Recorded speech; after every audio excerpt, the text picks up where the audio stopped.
Hey there, all you fellow Schmigadoonians! Welcome back to Broadway by Ghostlight. I'm Mark Benani, and it's here! The final episode of Schmigadoon is here! So beautifully expressed. Bad Carson impressions aside, yes, the final episode of Schmigadoon Season 1 has come. It's pretty rare to want something so bad and yet wish it would never come, but here we are, folks. No, I'm not ready for it. Before I jump into this episode, I wanted to say that this will not be the end of the Schmigadoon content on here. Thank God.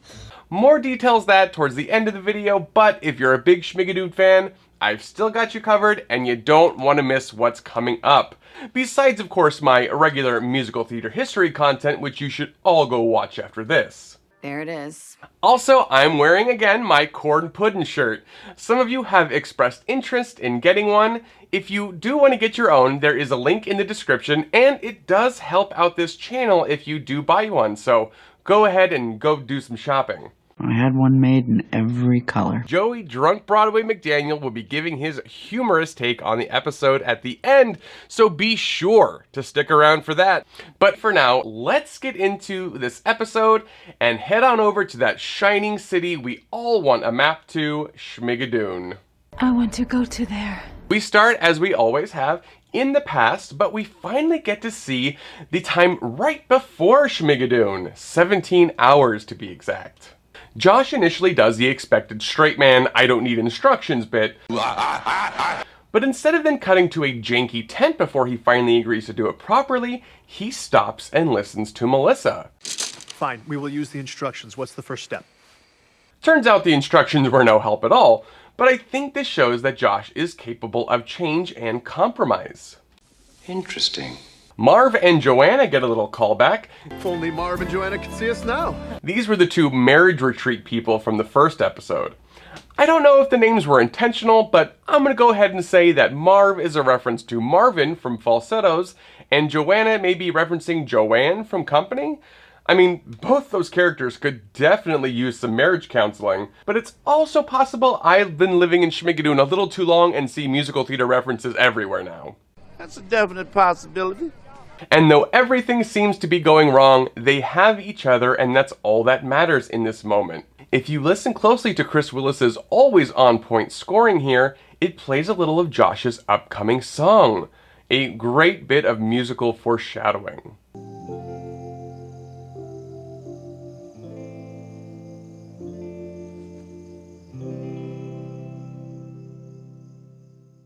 Back in the present day, we start off right where we left off with Josh fighting his stone heart. He then spots the distraught but very nimble Carson way up in a tree. I am in a tree, I am 10, I am in a tree. Josh gives him some great advice that he should really be listening to himself. We can't just run away from the people we love because they're not perfect. We have to forgive them. Emma catches up with them and she and Carson make up, and Emma tells Josh she's ready to go over the bridge with him out of Schmigadoon. Let's blow this joint.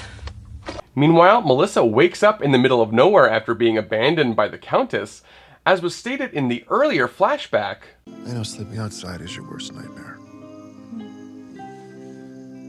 As long as I'm with you. but this time she is alone. Jorge and his mother arrive in Blorky's car, which has her nickname on the license plate. I love it. Jorge tells her he loves her and chooses her to Melissa's delight. I knew you'd choose me over her. But then Mama Lopez comes in, a la Mrs. Higgins in My Fair Lady, with the metaphorical cold water. Mijita, what you have just described is love. It is not something you can prove is there. It is something you choose to believe in every day. This wonderful actress is Michelle Rios. Miss Rios was in the original off-Broadway cast of In the Heights, filling in for Abuela Claudia for a couple of months during the run. She again played Abuela Claudia in the first ever Spanish language version of In the Heights in 2017. Rios was also in the original Broadway cast of The Cape Man, among others. I love Jaime Camille's reaction when his mother says this. You are gorgeous. You'll find someone else in no time. Come on! All of Jaime's reactions kill me. Back at the bridge, Josh is there with Emma and Carson with suitcases in hand about to cross out of Schmigadoon. But when Carson asks Josh if there'll be snow in New York, it triggers the memory of the first time Josh and Melissa said I love you to each other from the previous episode. And then Carson asks about candy, which again triggers more memories from Melissa and Josh's past that we've seen. And Josh, of course, can't cross the bridge with them. He still loves Melissa. That's so romantic. Ariana DeBose gives this heartbreaking line. New York won't have everything, will it? She is so damn good in this show. I cannot wait for her Anita in the new West Side Story film. This whole scene was so well done. Next, we're in the town square for the big mayoral election. Things are not looking too good for Mayor Menlove, and Reverend Layton takes over Carson's duties. Well, since Carson isn't here, I've been asked to yell stuff out. Mel comes on looking for Josh, clearly a bit behind on the action. Wait, what? Did I miss something? Was there a song? But Josh comes in soon after. Melissa gives a beautiful speech laying out all her feelings for Josh, brilliantly delivered by Cecily Strong. And then in response, Josh begins to sing. Softly, a cappella, just for her. I am not a man of many words. Dear viewer, when I tell you how I bawled like a little baby. Though I had been expecting Josh to sing all season, I somehow was not ready for it in that moment. Expect the unexpected. It really took my breath away.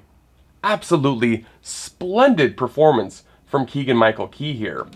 His voice here is so subtle and unpolished. I go out on a limb here and say that Keegan-Michael Key has a better voice than he shows off here. I wonder if he was asked to sort of hold back to make the moment more impactful. I know Josh wasn't always the most likable character on the show. No, I just think he's a jerk. But by this moment, I was really rooting for these two. His song, You Make Me Want to Sing, is so sweet. And as real as his song started out, this is still a musical. As the couple start to dance together, finally all the other people disappear, and the lighting changes to deep purples with a follow spot on the couple. This is actually one of my favorite little Easter eggs. The dance Josh and Melissa do here is very similar to the dance Gene Kelly and Debbie Reynolds do in Singin' in the Rain. And that exact scene from the film is what Melissa was watching all the way back in episode 1. This is the first time Josh has danced on the show, and he does it quite well, I might add. Ooh, he's quite a little dancer. The lights come back and the pair end the song in sweet duet. Simply beautiful. But Mildred will have none of this goodwill towards these outsiders. She tries to remind the townfolk of all the tribulation these two have caused and brings up the mayor. How can you even dare to suggest they've made Schmigadoon better? That's a load of fiddle-faddle. First off, the mayor. But then Florence takes the stage to defend her husband. Love her. Love, love, love her. Emma is inspired and comes clean to the town about Carson being her son. I knew it. I knew that child was a bastard. You're a bastard. Mildred tries to brush off these confessions, saying that everyone else in town is who they say they are, but that turns out not to be the case. Harvey the innkeeper wants to be an actor, Larry the fireman is an arsonist, Pete likes getting hurt, and soon pretty much everyone in the town is confessing their true selves. Actually, I'm a veterinarian. I'm pretty sure I'm a socialist. I'm tired of being a rapscallion. And then, plot twist, Oh, y'all wanted a twist, eh? we learn that Nancy, who just had her baby with the help of Melissa, is Mildred's daughter. Ye honk. One final perfect confession comes and the whole population of Schmigadoon watchers get their wish. Reverend Layton confesses he has feelings for the mayor, and they share a beautiful kiss. Mildred loses it and goes full Corky St. Clair. You are toilet people! I hope you all die and go straight to hell because that's exactly where you idiots belong! I hate you! Because you're bastard people. That's what you are. You're just bastard people, and I'm going home and I'm gonna bite my pillow is what I'm gonna do. Mildred, of course, loses the election in a landslide, but instead of getting run off stage as in a typical musical comedy, Mildred is given some tough love. You're kind of a controlling, judgmental asshole. And a hand up. This triggers, sadly, I don't want it to end. The final number of Schmigadoon Season 1. The title song of this episode, How We Change. This is how we change. Reimagine, rearrange. And what's super interesting about this song is that it does not sound like a Golden Age show tune. If you're like me, you definitely caught some Sondheim Sunday in the Park with George vibes. As we pass through arrangements of shadows. Very Sondheim-y to be sure. Give me Sondheim any day. I love this shot here where it looks like Carson is playing the kazoo as part of the orchestrations. But then the tone shifts and we get a reprise of the series title song, Schmigadoon. Schmigadoon, where the sun shines bright from July to June. But this has been modernized too. Schmigadoon, where the sun shines bright from July to June. Not in the 2021 modern day, but this groovy, tambourine-filled version definitely hits more in the 60s, 70s Stephen Schwartz Godspell feel.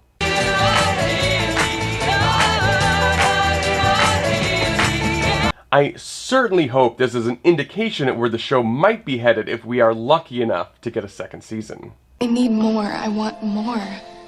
All the cast join in a joyous dance, and though everyone is dancing together, I couldn't help but notice that Danny and Betsy are paired up for a moment, as are Jorge and Florence. I am so here for these relationships. I hope these get explored in season 2, but until then, definitely headcanon. I don't know what that means. The whole town marches to the footbridge with Melissa and Josh.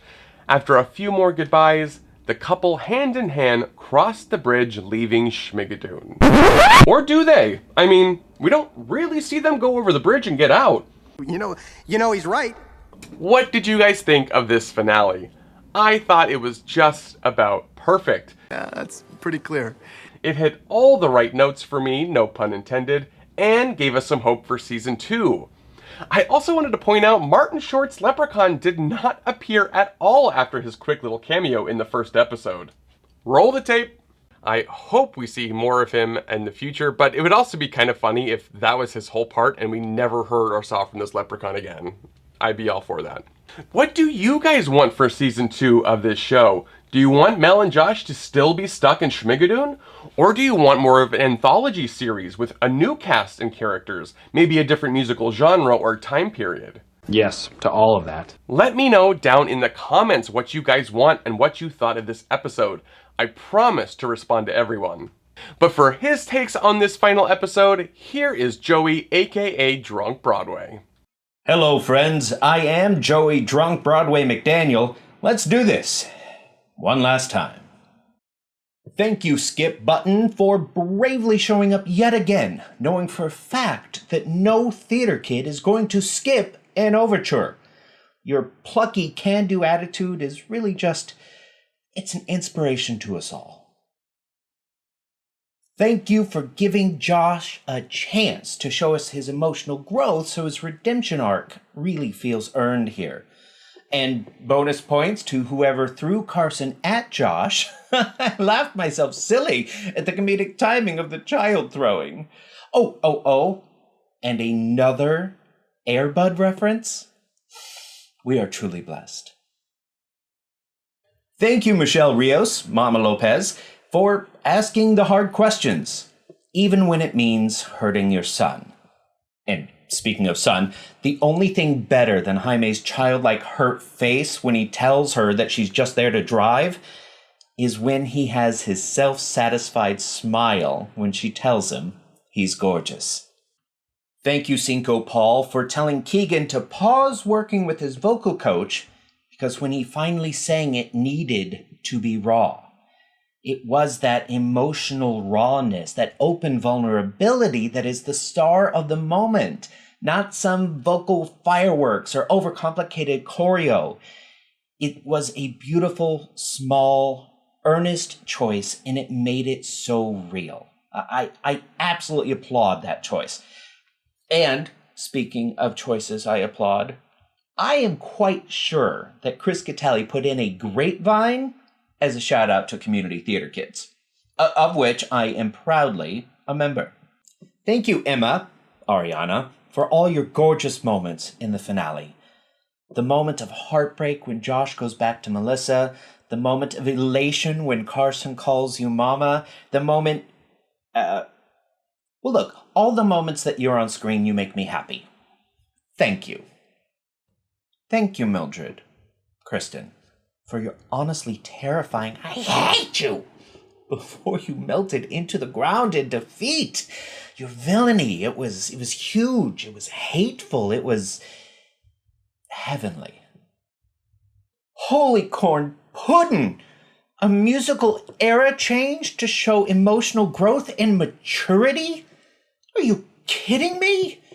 Did you just really give me Sondheim and Schwartz realness?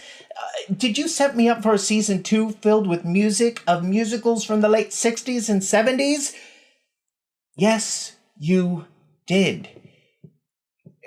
And all I can truly, earnestly, honestly say is thank you. Turns out the real Schmigadoon was the friends we made along the way. Thank you, Mark, Broadway by Ghostlight, for allowing me to geek out about my new favorite obsession. I humbly suggest that we set up a monthly meeting for the Schmigaholics to deal with the withdrawals and talk about our memories of this pure joy that was delivered when we needed it most. Oh, and sorry, Pete, for never actually giving you any of my thank yous. I really want to thank each and every one of you who have tuned into these breakdowns, shared them, liked them, commented. It really means the world to me. Thank you. As I mentioned before, though, this is the final episode of Season 1. No, God! No, God, please, no! No! No! No! There will be more Schmigadoon content on this channel. Oh, good. I've got some amazing interviews with some of the cast and creatives coming up, so be sure to check back for those. I'll also be doing a rewatch episode where I'll go over the whole series and share all the references and Easter eggs I either missed or learned about after the fact. Plus, as always, I'll be sharing some fun and crazy musical theater history with you guys, so if you are a fan of Broadway and musicals, make sure you subscribe. I promise it'll be worth your while. Trust and believe. I trust you. Thank you to Joey, Drunk Broadway McDaniel, for being along on this ride with me. A huge thank you to Cinco Paul, Chris Gattelli, Doug Besterman, Jaime Camille, David Chase, and everyone from Schmigadoon's cast and crew who helped me with these videos. Thank you to fellow musical theater historian Margaret Hall for helping me Easter egg hunt. And again, thank you for being here with me. I really appreciate it with all of my heart. This is Broadway by Ghostlight. I'm Mark Bonanni. Until next time, yee honk.